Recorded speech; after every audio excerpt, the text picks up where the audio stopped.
classic constructed metagame has once again shifted monumentally, and this time it's all because of the banned and restricted announcement from last week. It has had some seriously far-reaching impacts on this metagame, and the tides have once again shifted. And if you're looking for something to represent that in the perfect way and also look good while you do it, check out Into the AM. Look at this. It's literally a Tides shirt. That's why I included it in the intro, because it's just so perfect. This shirt glows in the dark.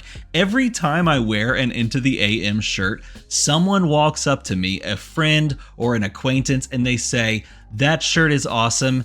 It reminded me of this cool thing," or "That shirt is awesome. I really want to know where to get it." This is the deal of the century. Into the AM, all of their shirts are super comfortable. They look so good, and this glows in the dark. So yes, that's right. Whether it's nighttime and you're walking around or it's daytime and you're charging it up, this thing looks incredible. So if you want to pick this up, link in the description. You can use my code 10% off and you will support the channel. Huge shout out to the Into the AM for this one, and huge shout out to all of the people that played this past weekend in Battle Hardens to prove how crazy this new meta is. For those that missed it, here's what we saw this weekend. There were multiple Battle Hardens this weekend, the first of which was Battle Hardened Manila, and that was picked up by Victor. Brian won on Victor Goldmane High and Mighty versus, if I remember correctly, Arachne Marionette,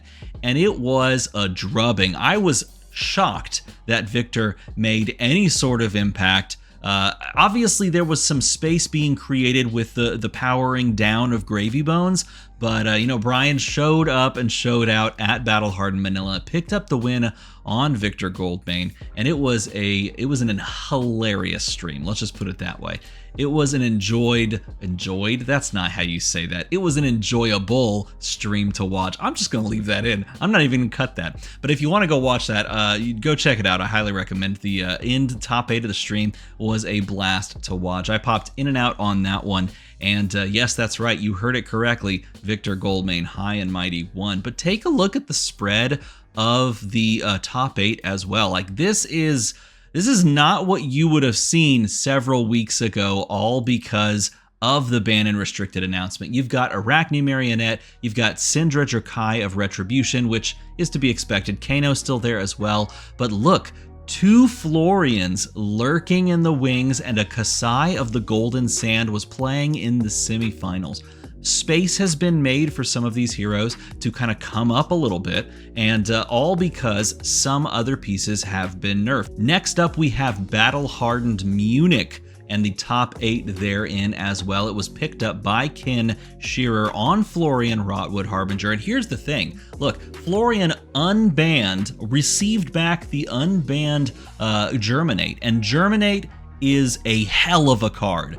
That card is so stinking powerful. It enables Florian to basically have an end game potential. The fact of the matter is he can just win games with 50, 60 rune chance.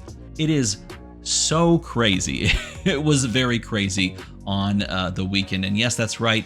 Both Kim and Viet Fam played in a Florian mirror, and the game right before that was also a very long Florian match, if my memory is serving correctly. But looking at the rest of the top 8, Dash.io was there alongside of Gravy Bones, Acilio, and Syndra. These are the heroes that were right there in the previous metagame.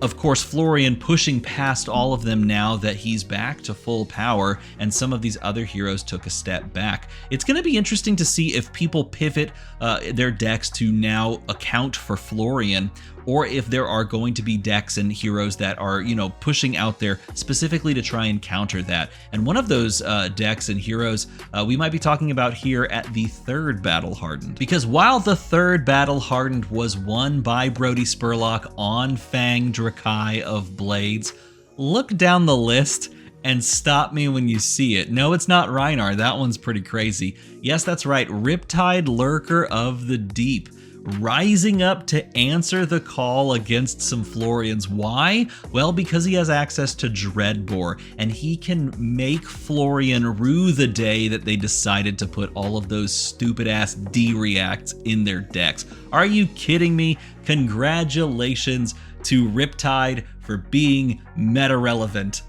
It's been a long time coming, and you know what? This is the moment he's been waiting for. Maybe? Possibly? Funnily enough, this was put on by MinMax Games, and the ProQuest Plus on Sunday was a Living Legend event, and the same Riptide with the exact same list made the top 8 in the ProQuest for the Living Legend format. Let that sink in. Nevertheless, this is also the first time that I can remember, besides maybe a Battle Hardened last year actually. Did Fang win? No, I don't think Fang won that Battle Hardened last year. Now I can't remember. Correct me in the comments down below. I think this is the first time in recent memory that Fang Drakai of Blades has finally crossed the finish line. And get this, did it against the match that has been for the past 2 weeks knocking Fangs out of top 8s against Acilio, being able to cross that finish line. It's a big day for Warrior players and for Fang Drakai of Blades, because he's a hero that's always sort of been third place out of that 3-hero set from the Hunted back at the beginning of this year, and he's pretty good. He's pretty good when he can actually do his thing. And then something that I haven't heard anybody talk about, the AGE Open. For those that don't know, the AGE circuit is a circuit of Flesh and Blood tournaments being put on by the Arcane Games events. I think that's the AG, that's what it stands for. Arcane Games events. It's located on the West Coast, but they also now have an East Coast circuit going on. And that East Coast tournament for this month was picked up by Pheno Black on Gravy Bones. That's right, Gravy Bones has taken a major hit. His nerfs were not as backbreaking as me and many others thought, and it turns out that I guess he can still do some crazy stuff. So if you want to watch that, that was actually streamed by Mansant, Ethan Van Sant, that's right, of Savage Feats fame, on his own channel, did a casual stream where you can see Pheno pick up the win. Pheno has been grinding Gravy Bones for a long time, I guess since Gravy came out. It fits his playstyle, and he took all of that practice and all of that study that he's been doing on his own YouTube channel, and he put it into practice to pick up the win. So congratulations to him on taking a post-ban Gravy to the promised land. So now let's use Fablazing's wonderful database to analyze this data and kind of see what has happened with this meta. Now, these are the 3 different Battle Hardens that we've gone and run the analysis of. These are the overall matchups and results from the 3 different Battle Hardens. Now, keep in mind, this is from the EU, APAC, and America, which is pretty interesting. So we've got Chicago, we've got Manila, and we of course have Munich as well. Let me adjust this manually because this is what we do. We do things live here.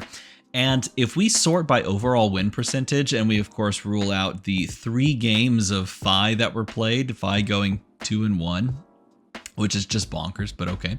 I would throw those out. Look at who sits atop the throne. It's Florian Rotwood Harbinger. Why did I stumble over that? Rotwood Harbinger. It's Harbinger. That's how you say that word. That's how words work. At 63.1% win rate.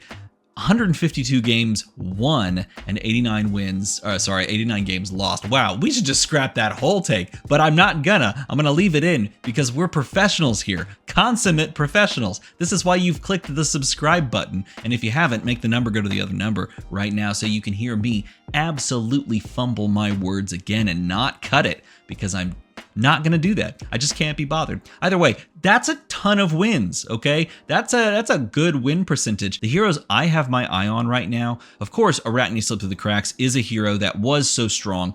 Gravy Bones, another hero that was so strong, and like at the top of the meta. These were heroes that were consistently the best of the best, right? We all knew this, and yet take a look at where they are now. Sub 50% win rates on the week, and with good overall games played in comparison to something like Florian. But Florian comes right back out of the gates and just takes back the meta. All he needed was Germany. It's so bad. All I needed was Germinate to come back.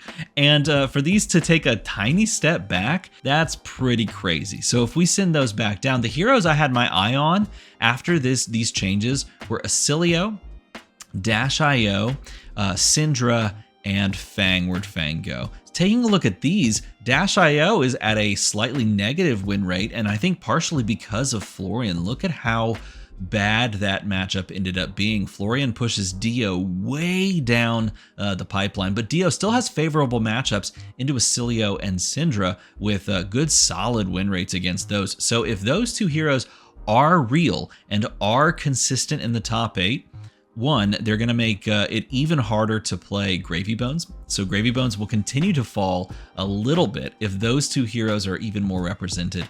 And two, it's going to mean that Dash.io does have some amount of life in a metagame, even though Florian just absolutely dumpsters her, eats her up. So this is pretty interesting.